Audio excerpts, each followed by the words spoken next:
under process room.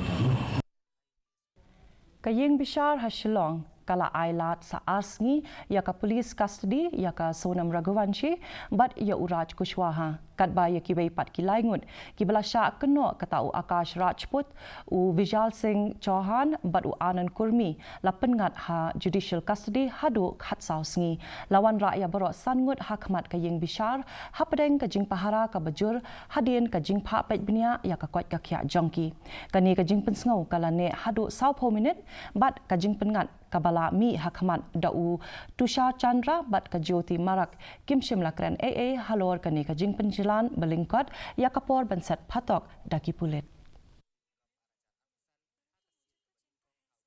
Police custody was granted to Sonam and her boyfriend Raj Kushwa, and for others, these other three accused, that is Akash, Vishal and Anand, 14 days they were remanded, 14 days judicial custody. That's all.